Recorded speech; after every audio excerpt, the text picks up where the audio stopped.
આજે અત્યારે અકસ્માત થયો છે, શેના બાબતે થયો છે, શું ભટકાણું છે? મારું નામ અમૃતભાઈ મકવાણા, સુરેન્દ્રનગર. અત્યારે સુરેન્દ્રનગર જે રિવરફ્રન્ટ છે અને એમટી શાહ કોલેજનું જે સામેનો બ્રિજ છે ત્યાં શ્રીમદ રાજચંદ્રજીનું સ્ટેચ્યુ હતું, પણ એક ટ્રક જે એમટી શાહ તરફ જતી હતી અને એમટી શાહ તરફ જવા માટેનો ખૂબ ચઢાણ છે, ઢાળ છે, અને એ ઢાળની અંદરથી ગાડી પાછી પડી અને પાછી પડતા છેક શ્રીમદ રાજચંદ્રજીનું જે સ્ટેચ્યુ હતું ત્યાં આવ્યું. અને તમે જોઈ શકો છો કે એ આખું સ્ટેચ્યુ તૂટી ગયું છે. એની આજુબાજુનું જે બેરિકેડ હતું, કાચ હતા, એ પણ તૂટી ગયા છે અને બહુ મોટું નુકસાન થયું છે.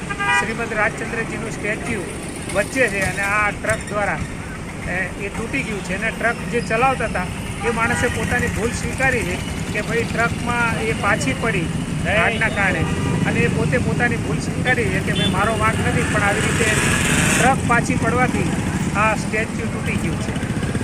ભારે વાહનનો કલેક્ટરનો પણ જાહેરનામું છે, એ બાબતે શું કહેશો? અત્યારે તમે જોશો કે ગણપતિ પાટસરનું જે બ્રિજ છે એ બ્રિજનું રિપેરિંગ કામ ચાલે છે અને એના કારણે બીજા બધા રોડો ઉપર ખૂબ ટ્રાફિક થાય છે.